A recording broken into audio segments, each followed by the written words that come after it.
Բարև ձեզ, այսօր մեր տաղավարում է ՀԱԿ փոխնախագահ Արամ Մանուկյանը։ Պարոն Մանուկյան, բարև ձեզ, շնորհակալ եմ մեր հրավերը ընդունելու համար։ Շնորհակալ եմ։ Պարոն Մանուկյան, նախ ամենաթարմ իրադարձության մասին խոսենք, նոր տեսան կադրերում Ալբանիայում Նիկոլ Փաշինյանը Ալիևի հետ է կարճ զրուցել, հետո Էրդողանի հետ է զրուցել։ Ձեզ կադրերը եթե տեսել եք, ինչ է հուշել։ Մենք դրանից առաջ տեսանք նաև Նիկոլ Փաշինյանի մոսկովյան այցը, էլի կադրերում բավականին այսպես վատ տպավորություն էր թողել ընդդիմադիրների վրա եւ ընդդիմադիրներն ասում էին բավականին արհամարված էր Նիկոլ Փաշինյանը։ Այս կադրերում դուք ինչ տեսաք։ Համեմատություն կանեմ շատ կարճ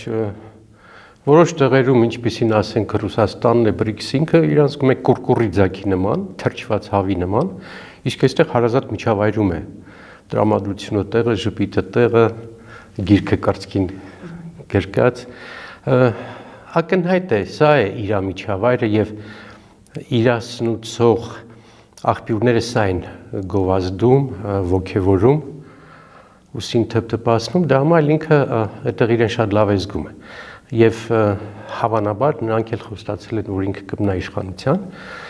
իսկ իր իշխանության մնալու տարօրինակ է, բայց լավագույն հույս Ադրբեջանն է եւ Էրդողանը, որովհետեւ դա էլ բացատրություն ունի Էրդողանի համար եւ Ալիևի համար Փաշինյանը գտնված կերպար է, գտնված հերոս է, որը քայլ առ քայլ փոքր գործողություններով, բայց անընդհատ գործողություններով տալիս է Հայաստանը։ Եվ Հայաստանի ապապետականացումը, Հայաստանի պետականության կազմալուծումը այդ երեք միավորների շահերի համընկման կիզակետում է։ Էրդողանի, Ալիևի եւ Փաշինյանի շահերի համընկնվելու կիզակետը հենց այդտեղ է Հայաստանի կազմաքանդումը, պետականության քանդումը եւ իր սա ես կարող եմ բոլոր գործողությունների արդյունքում եզրակացություն անել, մի քանիսի մասին կխոսեմ մեր հաղորդման ժամանակ։ Դա ծրագիր է, ակնհայտ ծրագիր է եւ իրենք համատեղ այսպես սիրալիր առանց կոնֆլիկտների այդ ծրագիրը իրականացնում են։ Հայաստանի ռազմավարությունը, եթե կա այդպիսի ռազմավարություն, ապա մեր պետականության կորուստն է բոլոր քայլերով դա եւ բարոյական հոգեբանական դաշտում է ինքնության ոչնչացումն է մեր եւ պատմության այդ կոնֆլիկտի մեջ մտնելն է մեր եւ դասագրքերի խնդիրը եւ սիմվոլների խնդիրը եւ սահմանազատումը բարեկամների հետ հարաբերությունների եթե Ադրբեջանի համար ցանկալի է Նիկոլ Փաշինյանի ղեկավարումը Նիկոլ Փաշինյանը ձգտում է միջև ընտրությունները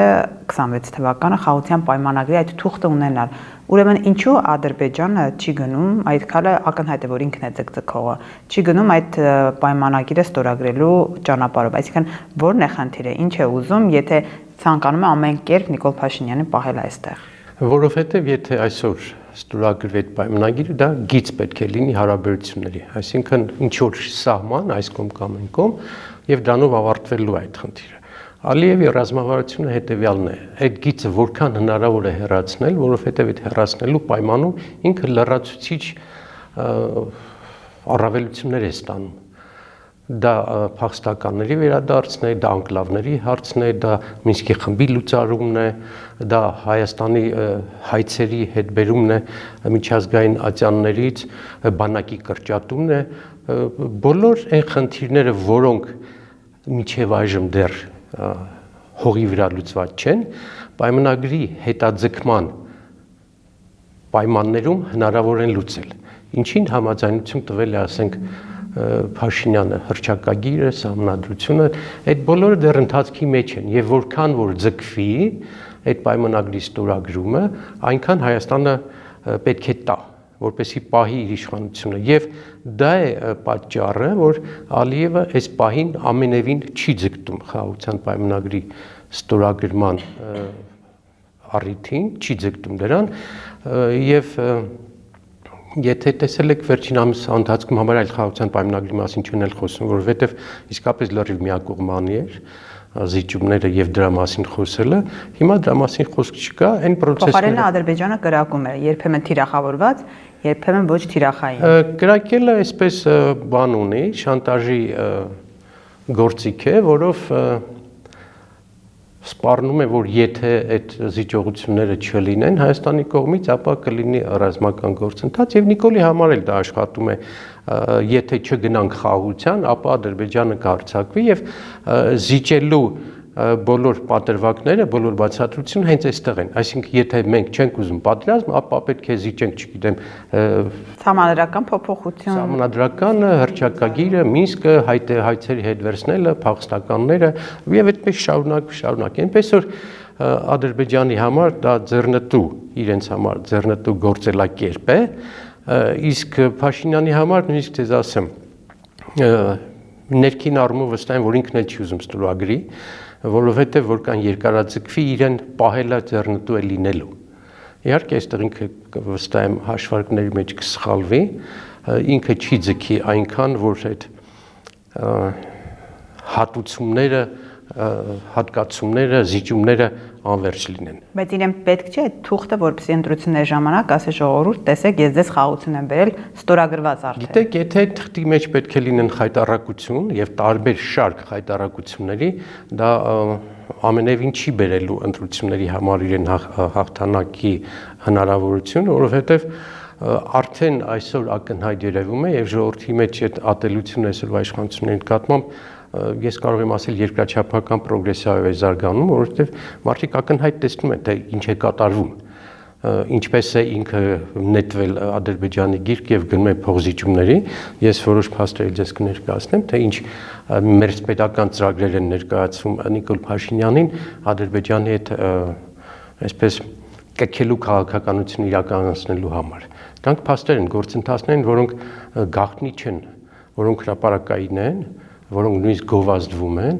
եւ հասարակությունը այդ ամենը զգում է։ Եթե չկա դա չի մարսվելու, այդպես ասեմ։ Եթե չկա խաղաղության պայմանագիր, եթե պետական պարտքը բարձր է շատ, կրկնակի աճել է Նիկոլ Փաշինյանի 2026 թվականին, ինչ պաշարով է նա գնում ընտրության, այսինքն ինչ է մատուցելու հասարակությանը, ինչ նվաճում է մատուցելու, որ իրեն հերթական անգամ ընտրեն։ Ինքը հասարակության մեջ այս 6 տարիների ընթացքում, 7 տարիների ստեղծել է մի հատ հիվանդագին հակառուսական բան, մթնոլորտ, ինչպես ինքը, ինչպես էլ իր թիմը եւ հասարակության որոշ շերտեր, ամբողջ մեղքերը սկսել են գցել Ռուսաստանի վրա, մի մասը իհարկե արդար, բայց մեծ մասը անարդար, եւ խաղաղության ծրագրի իր խաչմերուկի ծրագիրը եթե չաշխատեց, որ կարծես թե չի աշխատում, ես կարծում եմ այդ դոզան ինքը կավելացնի, որտեղ արդեն ունի հիմք, հասարակության մի մասը այդպես է մտածում եւ դրա վրա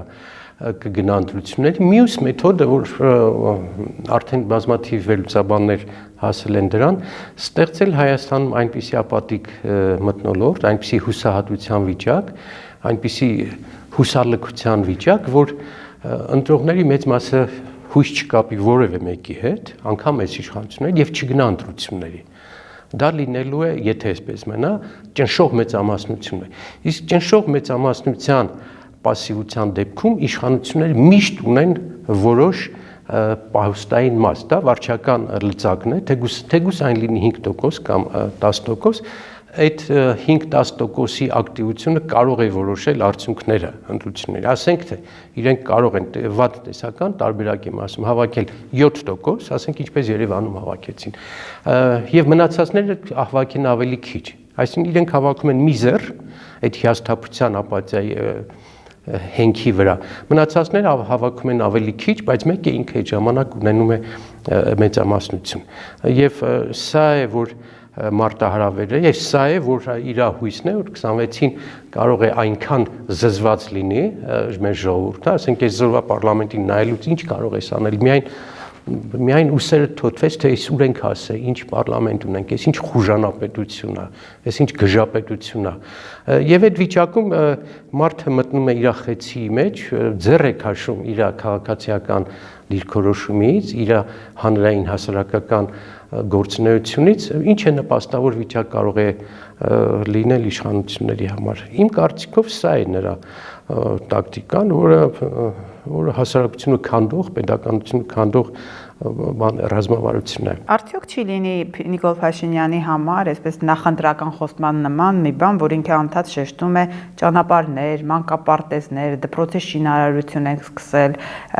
այս ամբողջ PR-ը, որ տարվում է հիմա իշխանության կողմից, չի կարող մատուցվել եւ Նիկոլ Փաշինյանը ձայների հետ կապված խնդիրներ չունենա։ Դա կարող է լինել, դա գիտեք ինչի է նման, երբ քո տանիքը ներկում ես, դրսից լավ է երևում, առաջին հայացքից տանիքի գույնն է երևում, վերանորոգած է, բայց տան պատերը հատակը քանդվում են։ Եվ ես ուզում եմ ձեր թույլտվությամբ մի երկու այդպիսի տվյալ բերել, վերլուծություններ բերել, թե ինչու են իրենք այսպես ցուցադրապետություն, իրենք լայքապետություն են, իրենք հիմնավոր գործունեությամբ չեն զբաղվում եւ հակառակը ներսում քանդելու գործընթացներ են գնում ինձ համար հարազատ մի երկու թեմայի մասին ուզում եմ ձեզ տվյալներ մատուցեմ մասնավորապես կրթությունը որ ինձ համար ամենահոգեհարազատ թեման է ինձ համար պետությունը առաջինը պաշտպանությունն է պաշտպանունակությունը երկրորդը կրթությունը սա բոլոր երկրների որոնք ուզեցել են կամ կարողացել են թրջկաձե զարգացում ապրել կամ ընդհանրապես գոյություն ունենալ այս երկուսի վրա են ուշադրություն դարձնում մնացածները ածանցալներ են անվտանգություն պաշտպանություն եւ կրթություն որը վաղվա քաղաքացին է կրթության առումով մի քանի ամիս հետո Հայաստանում սկսվելու է օպտիմալիզացիայի ծրագիր կա կառավարության որոշում Հայաստանի գյուղերը որտեղ դպրոցների աշակերտների թիվը խիստ նվազագույն է ունենք 250 դպրոց որտեղ աշակերտների թիվը չի անցնում 100-ը ամեն 5 դպրոցից մեկը ունի այսպիսի վատ վիճակ եւ իրենց որոշմամբ դրանք բոլորը հիմնականում ծայրամասային գյուղերն են, սահմանամերձ գյուղերն են, փոքր գյուղերն են, դրանց մեծ մասը Վայոց ձորում են, Սյունիքում են, Գեղարքունիքում են եւ ձեզ համար ասեմ, որ այս դպրոցների հատկապես Վայոց ձոր եւ Սյունիքի դպրոցների աշակերտների թիվը միջինը կազմում է 77, այսինքն դպրոց, որը ունի ընդամենը 70 աշակերտ, դասարանների միջին խտությունը 5-ի է հավասար։ Եվ իրենց մեխանիկական մտածողության արդյունքում հիմնավորում ունեն դպրոցը չի սպասարկվում, չի տաքացվում 5 աշակերտի համար այդքան ուսուցչին վարձատրել չեն կարող, այդ շատ ճիշտ է, հիմնավորումները ճիշտ են, բայց իրենք ռազմավարության առումով խիստ կաղում են, որովհետև եթե դպրոցները ասենք 3 դպրոց գումարվում է եւ դառնում է 1 դպրոց, այն երկու դպրոցների փակվելու արդյունքում ոչ թե դպրոցներն են փակվում, այլ գյուղերն են ոչնչանում, որովհետև գյուղերում մարդկանց ապրելու հիմնական դրդապատճառներից մեկը տեղում դպրոց լինելն է։ Եթե դպրոց չեղավ, այդ ընտանիքները քայքայվելու են։ Սա մեր երկրի անվտանգության համար, սահմանների պահպանության համար, ընդհանրապես քո երկրի անվտանգության առումով շատ լուրջ մարտահրավեր է։ Իրենք գնում են այս ճանապարհով, արդյունքում կդատարկվեն մեր գյուղերը։ Ակնհայտ կդատարկվեն, ես դա ոչ թե կարծիք եմ ասում, այլ համոզմունք եմ ասում, գիտեն, որ աշխարհի փորձը այդպես է, որտեղ գյուղի դպրոց փակվում է, այդ գյուղը ոչնչանում է։ Եվ համատելու համար օրինակ ասեմ, որ Երևանի դպրոցների միջին թիվը 530 է։ Մեկ դպրոցում կա միջինը 530 աշակերտ, այս տեղերում ասեցի 50-ից 60-ի կարգի։ Ասենք Վայոց ձորում մենք ունենք 48 դպրոց, Ռուզաննա, 48 դպրոցում ընդամենը սովորում է 3700 աշակերտ։ Համեմատելու համար որ պատկերավոր լինի ասածս վիճակը, ներկայացրածս վիճակը, ասենք Չեխովի եւ Կրուպսկայի օրինակ դպրոցները իրար հետ ունեն այսքան աշակերտ։ Բայց խնդիրը այստեղ եթե ռազմավարություն ունեցող Հա, դուք ճիշտ եք, երկու միավորը միացնում ես, մեկ միավորը իրենք ասում են ավելի լավ է մի շենը լինի, քան երկու կիսաքանված լինի։ Բայց եթե խնդիրը նայում ես անվտանգության առումով, եւ դու պատերազմական երկիր ես, քո սահմանների պահպանությունը ոչ միայն բանակի խնդիրն է, այլ տեղի բնակիչների, այդ տեղի բնակիչներն այդտեղ ամրացնելու, այդտեղ ապրելու, այդտեղ ցանելու, այդտեղ անասուն պահելու, այդտեղ բիզնես դնելու, մեջ է իրանք այս ռազմավարության առումով բացարձակ 0-ին, այլ մինուս են։ Մի օրինակ ասեմ, թարմ օրինակ, Գորիսում արդեն 4 օր է դասադուլ են անում Գորիսի պետական քոլեջի շուրջ 250 ուսանողներ եւ դասախոսներ, որը փակում են եւ միացնում են այլ մեկ քոլեջի հետ, ընդ որում Գորիսի Պետական քոլեջը շատ մեծ ավանդույթներով 100 տարվա պատմություն ունեցող, լավ շենքային պայմաններ, լավ դասախոսական ուսանողական կազմ ունեցող հիմնարար կրթական հիմնարկ է, այդպես ասեմ, միացնում են ուրիշի հետ, քանի որ այս տնօրենի հետ խնդիր ունեն, իրենց համար այս միավորումը էլի կրկին մեխանիկական է։ Մինչդեռ իմ մոտեցումը որն է, ես միշտ դեմ եմ եղել, որ ծայրամասեր էին գնում կրթական հիմնարկները, երբ որ վիճակը լավ էր, բայց երբ որ դու էգզիստենցիալ պատերազմի մեջ ես եւ արտագաղթի եւ անընդհատ քննարկվում է Սյունիքի փող ծախսել, պահել դա միանշանակ արժի օպտիմալացնել դրա հաշվին։ Չէ, օպտիմալացնել տվյալ դեպքում սահմանամերձ գյուղերի հետ կապված չի կարելի։ Օրինակ ինչն է խանգարում Գորիսի այս երկու քոլեջները առանձին լինեին, որովհետեւ իրենք առանձին միավորներ են, ընդ որում մի հատ անուն են դրել, չգիտես խնդած թե չէ, այդ նոր քոլեջը, որը պետք է միավորվի Նիկոլ Փաշինյանի հրամանագրով կոչվելու է բազմագործառութայինին։ Հիմա ասեմ կրկնեք, չեք կարող այդ բառը կրկնել։ Մի հատ կրկնեք, ասենք երեխեն սովորում, ասում են որտեղ է սովորել, պիտի ասի բազմագործառութային քոլեջում եմ սովորում։ Ծիծաղելի է։ Դիմում եք կրթության նախարարին, հետ կանգնեք այս որոշումից, զուտ իմ ասած արգումենտներից ելնելով, ռազմավարությունը այստեղ պիրարցա մենակ կրթություն չի, լա չեմ ասում կրթություն։ Սա անվտանգային հարց է։ Նույն այդ բանի առումով ինչպես հիշում եք ասեցի ռազմական գործը կամ պաշտպանունակությունը երկրի համար այսօր հատկապես այսօր ոչ թե թիվ 1-ն է, այլ ինքը առաջինն է, մնացած հաջորդները կարող են 3-րդը կամ 10-րդը։ Մի հատ ապուշ օրենք են բերել, որ բանակից 18 տարեկանը կարող է ազատվել մեկ ամիս ծառայելով $50,000 մուծելով եւ 6 ամիս ծառայելու դեպքում $38,000 մուծում է թե 35 մոտավորապես եմ ասում եւ բանակից ազատում է, այսինքն ստացվում է $50,000-ով 18 տարեկան երեխայի ծնողները կարող են վայնի գրքույկ, զինվորական գրքույկ առնել եւ բանակից ազատվել։ Սա ինքնին, եթե վերցնես առանձին որոշում, կարող է վատը չի։ Ֆրանսիան կարա ձեւի բան անի, Նիդերլանդները կարող են անել, բայց դու պատերազմի մեջ ես։ Ամեն մի զինվորը դա ռեսուրս է, դա զենք է, դա պաշտպանունակություն է, չգիտեմ, ինչու ես այսպիսի բան ստեղծում, որ պատերազմը չավարտած դու հնարավորություն ես տալիս, օրինականացնում ես կաշառքը, բանակից զրկում ես այսքան կոնտինգենտին։ Նույն բանը հիմարությունը իրենք արեցին ներքին զորքերի ոչնչացման դեպքում, երբ ներքին զորքերը դեռ առաջին համաշխարհային պատերազմի ժամանակ Ղարաբաղի կրակելու իրավունք ունեին։ Սահմաններում բացի զինվորը, նաև ներքին զորքերի ծառայողները կարող էին զենք կրել մարտական զենք եւ հիմա այդ չկա, ստեղծվել է ներքին գվարդիա, որը կրակելու իրավունք չունի։ Ասածս հետեւյալն է. ռազմավարական առումով վաղվա 5 տարի, 10 տարի հետո պլանավորման առումով իրենք անում են քայլեր, որոնք քանդում են, քայքայում են վաղվա օրը։ Կրթությունը, պաշտպանունակությունը, արտաքին պարտքը, բարեկամների գործունեությունը, բարեկամների աշխատանքը, ռազմավարական մի հատ նորից անհեթեթության օրինակ, եթե թույլ կտաք ասեմ, տնտեսական հարաբերությունների մասին Ռուսաստանի հետ կապված Նիկոլի ականջներից մեկը իրատես քաղաքացիների միավորում ուրեմն հրապարակել է մի հատ գիրք, գրքույկ, մի 10 օր առաջ ընդամենը, որտեղ շատ անաչառ կերպով ներկայացրել է մեր ու Ռուսաստանի հարաբերությունները, դրանք վիճակագրական թվեր են եւ անուններով խոսենք, ով է հրապարակել։ Իրազեկ քաղաքացիների միավորումը Յոնեսյանի գլխավորությամբ։ Իրենք շատ ազնվոր են, այստեղ ֆիքսել են իրական հարաբերությունների, տնտեսական հայ-ռուսական հարաբերությունների, որի տվյալները հետեւյալն են։ Հասարակությունը մեր պետք է սա իմանա։ Մենք մեր գազի 87%-ը ստանում ենք Ռուսաստանից։ Մենք բենզին եւ դիզվառելիք ստանում ենք Ռուսաստանից 91%։ Մենք հեղուկ գազ Ռուսաստանից ստանում ենք 96%։ Ուրանը մենք ստանում ենք ատոմականի Ռուսաստանից 100%։ Ցորենը ստանում ենք 99 եւ 9/10 Ռուսաստանից։ Այնտեղ միջանկյալ բան ասեմ, քանի դեռ Ղարաբաղը կար,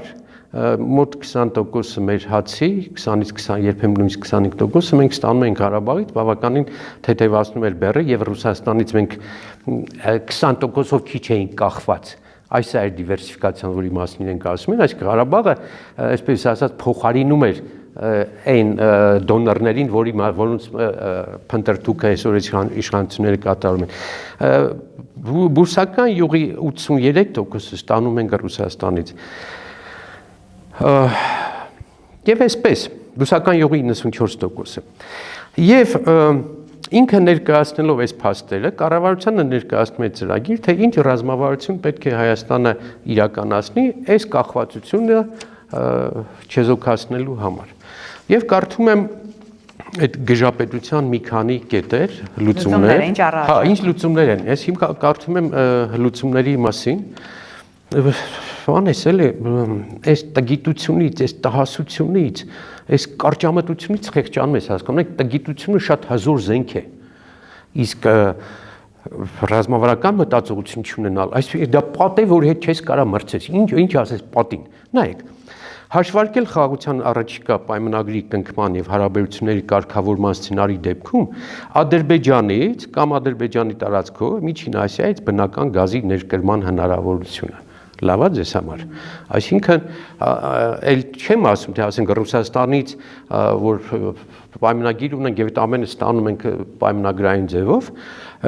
կտրում ես, քաղաքական արդյունքները չեմ ասում, ինչպես դա մեր հարաբերությունների վրա կազդի, բայց լուծումը գտնում է այն երկրի հետ, որը քո Ղարաբաղը ոչնչացրել է, որը քո ինքնությունը ոչնչացրել է, ոչնչացնում է եւ շարունակում է ոչնչացնել Հայաստանը։ Էլի կետ կարդամ, հա, որ մեր հասարակությունը դիմանալ է այս խելառներ որից են եկել, որ ասեն ծրագրեր են բանանում։ Հայաստանի Հանրապետության կառավարության եւ Ռուսաստանի Դաշնության կառավարության միջև Հայաստանի Հանրապետության բնական գազի, նավթամթերքների եւ այլ մթերքների ոլորտում համագործակցության մասին 2013 թվականի համաձայնագիրը լուծարել։ Մարդիկ այս պայմանագիրը ուզում են լուծարել։ Ինչ են առաջարկում տեղը չկա, դատարկ է։ Միայն թե բան ասես, ես լավ հակառուս եմ, Ալեն Սիմոնյանը կասի ռուսները Դա է ուզում հիշեցել, եթե ասում են հիբրիդային պատերազմի անում Ռուսաստանը Հայաստանում, ավելի վաղ Նիկոլ Փաշինյանն ասում էր Ռուսաստանը անվտանգային սպառնալիք է, դուք ինչ եք ակնկալում, նորմալ տեքստ է։ Հա, իհարկե, ձեր տրամաբանությամբ ներողություն, իրենց տրամաբանությամբ նորմալ տեքստ է։ Ուրեմն ասում են Հայաստանի ատոմակայանի կառավարման կոնցենսիայի վերանայում։ Այսինքն 100%-ով պատրվեք, լավ է, վատ է, ես էլ չեմ ուզում այդպես լինի, բայց 100%-ով դա սպասարկում է ռուսական էներգետիկ բանի հաշվին, հանքային նյութերի հաշվին, ասում է, այս էլ չեղյալ անենք։ Եվ այդ կառավարման պայմանը հետ անել, լուծել ռուսական սեփականությունների, գնացեք Ռոբերտ Քոչյանից հետ բերեք, թող հետ բերի, հեցի սեփականությունը հետ բերել, Գազպրոմ Արմենիայի սեփականությունը հետ բերել, Հրազդանի ջեկի օբյեկտների հետ բերել, գնացեք բերեք, ոնց եք բերելու։ Միջազգային դատարաններով, արբիտրաժներով կարող եք, Ռուսաստանին դուք կարող եք ստիպել իր սեփականությունները այստեղից հրաժարվի, այստեղ իրանք ընդհանրապես այն տանիքի գույնով են զբաղված, էլի, թե ինչ հետևանքներ դա կարող է ունենալ, ինչ հարաբերություններ կարող է դա բերել, ոչ մեկի մասին եւ գագաթը, որ շատ ավելի ընկալելի կլինի մեր հասարակության համար անհրաժեշտություն կա պետական մակարդակով ուշադիր լսեք մարզերում աջակցություն տրամադրել անգլերեն, ֆրանսերեն, գերմաներեն, չինարեն, պարսկերեն, ինչպես նաև թուրքերեն եւ ադրբեջաներեն լեզուների տարածմանը։ Այսինքն մենք այս պահին ուրիշ խնդիր չունենք, ռազմավարության մեջ ընդգրկում ենք ադրբեջաներենի եւ թուրքերենի տարածումը մեր բոլոր մարզերում։ Հետո ոնց ասես, որ սա խենթանոց է, էլի սա մանկապարտեզ չի։ Եվ ձեզ կհակադարձեն, կասեն թշնամու լեզուն պետք է իմանալ բանը։ Իսկ ով դրա մասին հակառակ բան ասեց։ Համալսարանում կա թուրքագիտության, արաբագիտության, արևելագիտության, դա շատ լավ է եւ անհրաժեշտ է։ Բայց այստեղ նախ եթե նկատեցիք ռուսերեն լեզուն չկա, այսինքն ռուսերեն լեզուն հաշվենք թշնամու լեզու է։ Այդ տրամաբանությամբ ինչու չկա այդ թշնամու լեզուն։ Ինչու՞ չէ դա էլ տարածում, եթե դու ունես 3 միլիոն հայ Ռուսաստանում եւ շփումները միջպետական շփումները ուզես թե չուզես այդ լեզու է։ ՄԱԿ-ի լեզուներից մեկը ռուսերենն է։ չեն ասում են դա պետական լեզու դարձրու, բայց այսպես ստրկամտություն տերերին, որ ինձ փող տվեք, ես գիրքը տպեմ, որովհետև ես այդ գրքի մեջ կտպեմ ձեր ուզածը, աննորմալություն է։ Այսինքն կարծում եք սա պետական իշխանության մտածողությունն է ամբողջովին, այսինքն որովհետև քաղաքացին ամեն ինչ կարող է, հասարակական կազմակերպությունը կարող ամեն ինչ տպել, բայց սա պետական քաղաքականության միանշանակ պետության, որովհետև իմ այսպես top թեման մոդուլային ատոմականների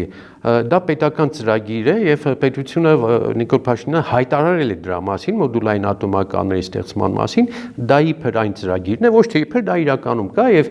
մի ամիս առաջ ամերիկացիները եկան, արդեն մի քայլ էլ առաջ գնաց կոնկրետ այդ գործերը առաջ տանելու մոդուլային ատոմականներ կառուցելու, որին պետք է նախորդի Հայաստանի ատոմականի փակումը, որը էլի կրկին Ադրբեջանի ու Թուրքիայի պահանջն է։ Այսինքն այստեղ խնդիրը Յովնեսյանը չի, Յովնեսյանը ով է, որ Իրանից վեր թռնի այսպիսի ծրագիր առաջարկի կառավարությանը, թե կառավարությունը չի տվել այդ համաձայնությունը այս ձևի ծրագրեր իրականացնելու։ Սա ինչի է ձգտում, լավ, ենթադրում։ Սա հակապետական բան է, ձգտում է, կրկնում եմ, սիրաշահել։ Իշխանությունը փորձում է այս ձևի քայլերով սիրաշահել արևմուտքին,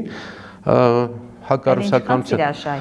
Ընդ որում այդ սիրաշահելու փուլը ես ձեզ ասեմ անցավ։ Դա այն ժամանակ էր, քանի Թրամփը չէր ընտրվել, քանի Ռուսաստան, Ամերիկա այդ հարաբերությունները կարգավորման փուլում չէին։ Դրանից հետո եւ Եվրոպան այսպես կորցրեց իր ազդեցությունը, հատկապես այդ պատերազմի ժամանակ եւ առավելևս հիմա ակնհայտ է, որ ասենք եւ Եվրոպայի ճակատագիրը եւ Ուկրաինայի ճակատագիրը եւ այս ընթացքում Պարսկաստանի հետ պատերազմի հարցը, Հարավային Կովկասի խնդիրը երկու մարդ են լուծում։ Սա հաճելի է, տհաճ է, ռեալությունները վեհ են, բարձր են ամեն ինչից։ Տրամփ Պուտին, այսօր այդ երկու բաներն են, գերտերություններն են, ամեն մեկ ունի 6000 մարտագլխիկ, այդ իրանց խոսելու տոնայնությունն է, այդ իրենց խոսելու չափն է, եւ իրենք այդ բազայի վրա, այդ 6000 մարտագլխիկի բազայի վրա, իրենց զենքի, զորքի, հզորությունների, տնտեսական հզորությունների վրա կառուցում են նոր աշխարհակարգը։ Եվ այստեղ Հայաստանի իշխանությունները բացարձակապես հաղորդակից չեն համաշխարհային գլոբալ էս ընթացող process-ներին եւ դեռ իրենք գնում են այն հին տոմարով, որ Ֆրանսիան մեզ կարող է աջակցել, նույնիսկ այսպեսի միտք է հնչում, դա էլի գագաթ է, ես եթերում անդադ ինձ զսպում են, որ վատ բառեր չասեմ, էլի, բայց տխմարության գագաթ է, երբ համարում են, որ ասենք այդ մոդուլային ատոմականները թե այստեղ Հայաստանում կկառուցեն, դա ինչ որ կերպ կփոխարինի ռուսական ռազմաբազային, որը մեր անվտանգության համակարգը պահում է Թուրքիայի սահմանի հետ։ Իրենց որ մնա այսօր ասենք Թուրքիայի սահմաններն էլ ռազմական առումով, ոչ տնտեսական առումով կբացեն։ Մի խոսքով ստացվում է այսպես. Թշնամիների քանակի ավելացում, լրացիչ նոր անվտանգության բարձիկների բացառյալ բացակայություն եւ այս արկածախնդրությամբ շարունակում են, որի արդյունքում մենք կորցնում ենք մեր սուվերենությունը, որը բարձրագույն արժեքն է եւ ես վախենում եմ անգամ եթե կորցնում ենք ի հաշիվ այսինքն կորցնում ենք դեպի Թուրքիա, Ադրբեջան, կորցնում ենք դեպի այլ երկրներ, այստեղ իշխանությունն ասում է Ռուսաստանն ամեն ինչ անում է, որ միութենական երկիր դառնա եւ այսպես ասած 5-րդ շարասյունը դրան է ձգտում։ Կորցնում ենք այդ ինքնիշխանությունը դեպի որ կողմ։ Դեպի Հայաստանի թուլացում։ Իմ ասացի մեջ դուք չեք գտնի որևէ նոտա պրոռուսական։ Չկա։ Ես անկեղծորեն ձեզ ասում եմ, ես որևէ պրոռուսական օրիենտացիա չունեմ։ Ես Հայաստանի անկախության հռչակագրի ընթերցողն եմ եւ երդվել եմ, որ այդպես էլ պետք է լինեմ ընթերցելուց առաջ։ Ես չունեմ նաև որևէ այսպես հեգնանքի, ծաղրանքի, չգիտեմ, չուզելու զգացումներ Միացյալ Նահանգների Եվրոպայի հետ կապված եւ անգամ Թուրքիայի նկատմամբ չունեմ, որքան էլ տարօրինակ կարող են չել։ Բազմավեկտոր քաղաքականությունը Հայաստանի համար, փոքր երկրների համար ճշգրիտ քաղաքականություն է, բարեկամների բազմազանություն, հարաբերությունների դիվերսիֆիկացիա, այդ բոլորը շատ ճիշտ է։ Ես լիբերալ քաղաքական կուսակցության ղեկավար եմ, ես կողմ եմ դրան, Ես դեմ եմ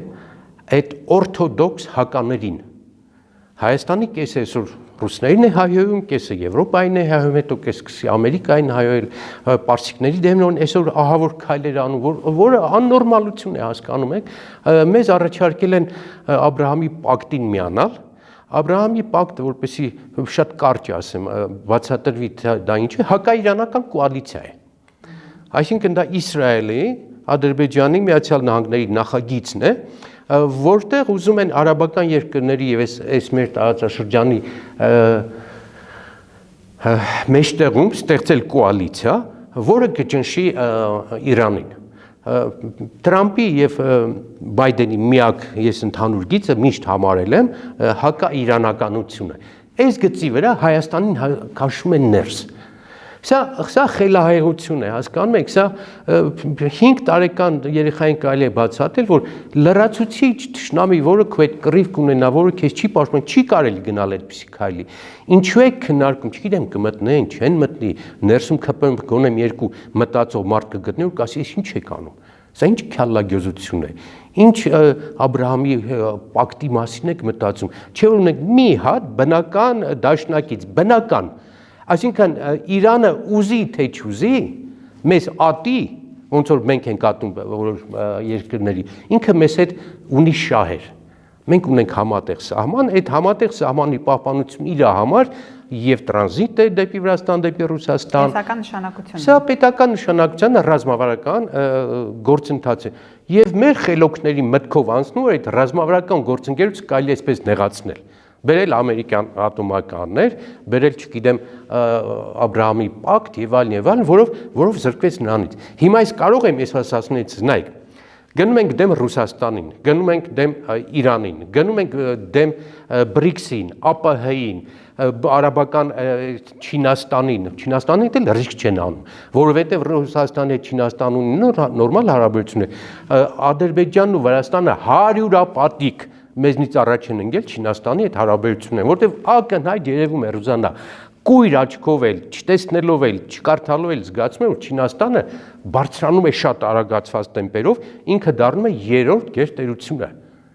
Հլավոր հավասարազոր, հետո չգիտեմ, Միացյալ Նահանգներ, Չինաստան, Ռուսաստան, ինչն է խանգարում այս թուլամիտներին, թերուսներին հարաբերությունների բարելավում, զարգացում, թռիչքային զարգացում Չինաստանի հետ։ Միայն նրա համար, որ արևմուտքում իրեն ասում են գործ չունես Չինաստանի, արևմուտքը ինքը 230% բան դրեց, չէ՞, թուրքեր դրեց չինական ապրանքների վրա։ Երեք իջացրեց մինչև, չգիտեմ, 50-60%։ Տեսնում եմ, որ չի կարող։ Որովհետև չի կարող, որովհետև Միացյալ Նահանգները առանց Չինաստանի չեն կարող։ Իրանց ամբողջ տեզերագիտության, էլեկտրոնային արդյունաբերության, էլեկտրոմոբիլների եւ արհեստական բանականության ամբողջ արտադրության 70% նյութը 70%-ը մոնոպոլ ստանում են իրենք Չինաստանից, որ օրը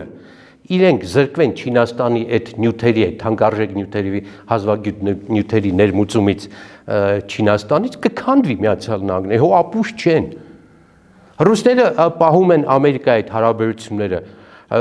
միայն նրա համար, որ ամբողջ ատոմականների 25-30%, իսկ առաջ 40%, ուրանը տալիս է Ռուսաստանը, հո ապուշ չեն, իրենց 100 հատ ատոմականի վառելիքից իրանք զրկվեն, պահում են հարաբերություններ, եւ ճիշտ են անում։ Հիմա մեզ ինչն է խանգարում եւ Իրանի հետ, եւ Չինաստանի հետ, եւ Ֆրանսիայի հետ, եւ Միացյալ Նահանգների եւ Ռուսաստանի հետ պահել տնտեսական նորմալ հարաբերություններ։ Եվ ոչ թե գնալ սենց ապուշտությունների, որ քանդենք բոլոր կապերը, հլա տեսնենք ինչ կստացվի։ Սա պետականական գործնեություն է, սա մեր սուվերենությանը ոչնչացնող գործնեություն է, եւ ես սա հայտարարում եմ արդեն, սա ծրագիր է։ Նիկոլ Փաշինյանն եւ իր խմբակը իրականացնում են Հայաստանը կազմաքանդելու, Հայաստանի սուվերենությունը ոչնչացնելու քաղաքականություն, փաստերով։ Իմ ասացի մեջ միայն փաստեր են։ Շատ լավ, շնորհակալ եմ, պարոն Մանուկյան։